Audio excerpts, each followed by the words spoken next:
ज्या बाळाला वाचवण्यासाठी राजवीरनं स्वतःचं प्रेम पणाला लावलं, ते बाळ आता त्याच्यापासून कायमचं हिरावलं गेलं होतं. पण या दुःखानंतर राजवीर कोसळला नाही, तो बदलला. कारण आता त्याचं लक्ष एकच होतं, दत्ताजी नाईक. नमस्कार, मी चैत्राली यमगर आणि आपण ऐकत आहात राजवीर मल्होत्रा भाग 27, कॉपीराईट चैत्राली यमगर. राजवीर हळूच बेडरूममध्ये गेला. खोलीत मंद प्रकाश होता.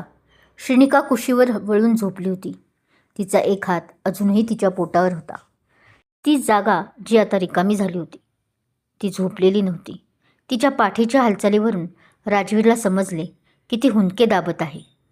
तो बेडवर तिच्या बाजूला बसला. त्याने हळूच तिचा हात आपल्या हातात घेतला. तिचा हात बर्फासारखा थंड होता.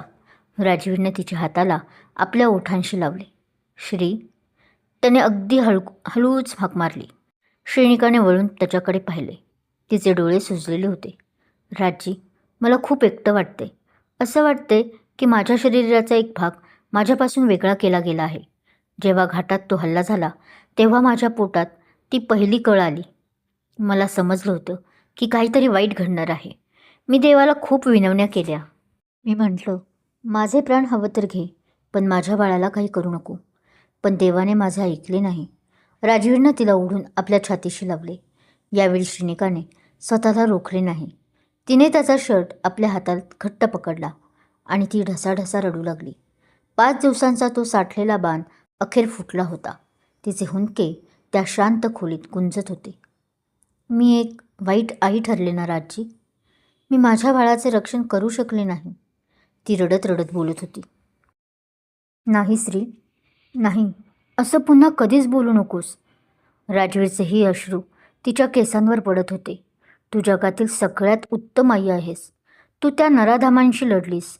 तू जंगलात धावलीस फक्त त्याला वाचवण्यासाठी. चूक निसर्गाची होती. चूक माझी होती की मी वेळेवर पोहोचू शकलो नाही. तू स्वतःला दोष देऊ नकोस. जर तू स्वतःला असा दोष देत राहिलीस तर मी जिवंत राहू शकणार नाही. दोघेही एकमेकांना धरून खूप वेळ रडत राहिले. या वेदनेने त्यांच्यातील दुरावा काही काळासाठी मिटवला होता, पण तो आनंद देणारा नव्हता. हे 2 जखमी पक्षी होते जे एकाच वादळात आपले घरटे गमावून बसले होते. रडून रडून थकल्यावर श्रीनिकाचा डोळा लागला.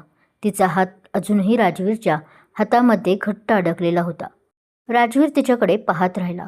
तिच्या कपाळावर उमटलेल्या वेदनेच्या रेषा त्याला सांगत होत्या की तिची जखम भरून यायला वेळ लागणार आहे. पहाटेचे 4 वाजले होते. राजवीर बेडवरून हळूच उठला. जेणेकरून श्रीनिकाची झोप मोडणार नाही. तो खोलीबाहेर आला आणि बंगल्याच्या बाल्कनीत उभा राहिला. महाबळेश्वरची थंड हवा त्याच्या चेहऱ्यावर आदळत होती, पण त्याच्या मनात आता एक वेगळीच आग लागली होती. त्याने आपला फोन काढला आणि एका गुप्त नंबरवर डायल केला. हा तो नंबर होता जो त्याने दिल्ली सोडताना कधीही न वापरण्याची शपथ घेतली होती. हॅलो, पलीकडून एक भारी आणि गंभीर आवाज आला. मला दिल्लीतील माझी सर्व माणसे सक्रिय हवी आहेत. राजवीरचा आवाज आता एका डॉनचा झाला होता. तो थंड, क्रूर आणि कसलाही दयामाया नसलेला आवाज होता. मल्होत्रा सर, तुम्ही परत येत आहात? पलीकडचा माणूस आश्चर्याने आणि उत्साहाने म्हणाला. हो, पण यावेळी मी दिल्लीत नाही तर महाराष्ट्रात एक खेळ खेळणार आहे. दत्ताजी नाईक, मला या माणसाचे साम्राज्य, त्याचे पैसे, त्याचे लोक आणि त्याचे अस्तित्व या पृथ्वीवरून पुसून टाकायचे आहे. मला त्याच्या प्रत्येक काळ्या धंद्याची माहिती एका दिवसात हवी आहे. राजवीरने आदेश दिला. हो सर, समजले. काम सुरू होईल. फोन कट झाला. राजवीरनं फोन खिशात ठेवला.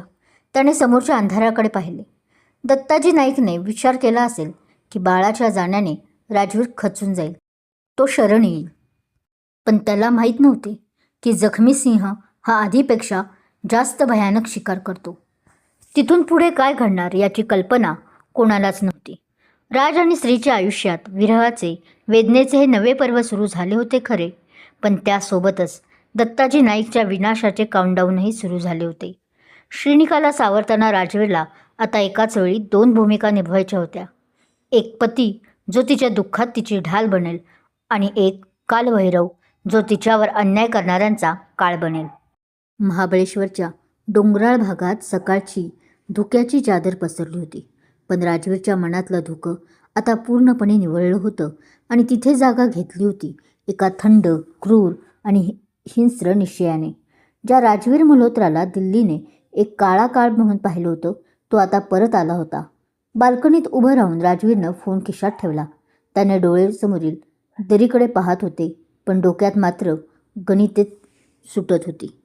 दत्ताजी नाईक हे नाव महाराष्ट्राच्या गुन्हेगारी जगात आदराने आणि भीतीने घेतलं जायचं, पण राजवीरसाठी तो केवळ एक टार्गेट होता, ज्याचा विनाश आता निश्चित होता.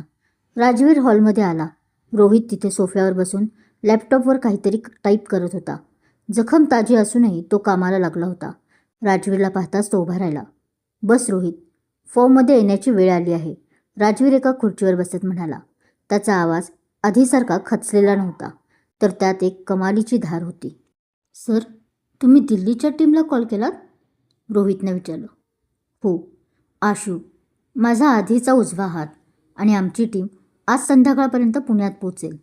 दत्ताजी नाईकला वाटते की तो आपल्या हद्दीत राजा आहे, पण त्याला हे माहीत नाही की जेव्हा मल्होत्रा आपली चाल खेळतो तेव्हा अख्खा पट उलथापालथ करत होतो, राजवीरनं शांतपणे सांगितले.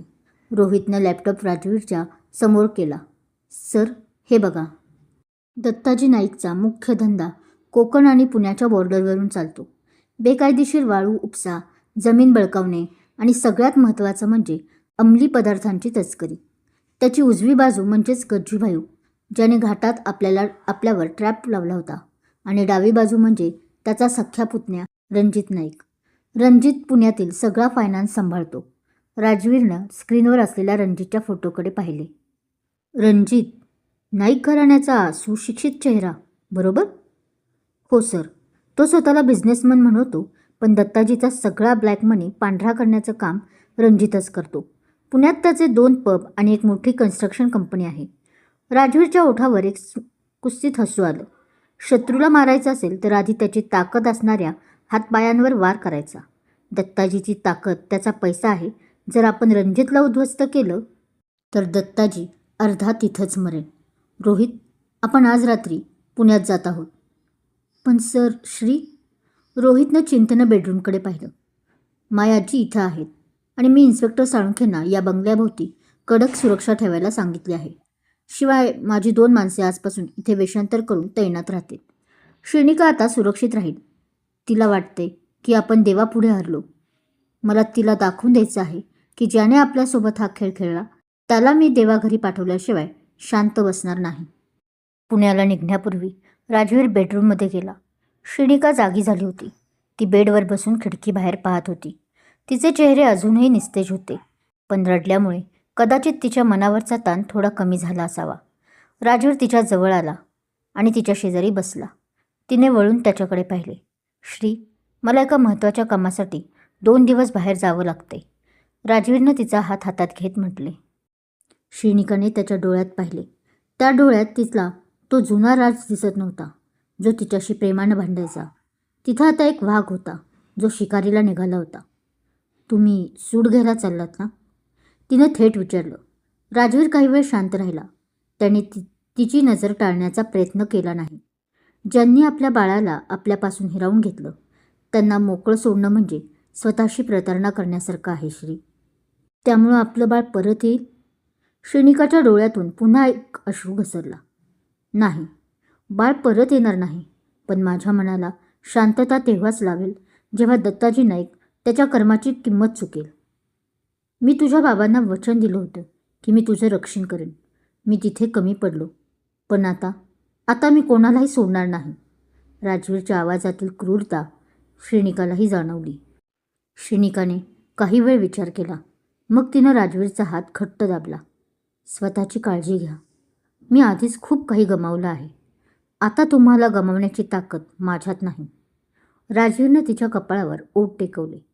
मी परत येईन श्री, तुझा तोच जुना राज बनून. फक्त हे काम संपवू दे. श्रेणिकाला माहीत नव्हतं, तिच्या एका वाक्याने राजवीरच्या मनातला सगळा राग एका क्षणासाठी शांत झाला होता.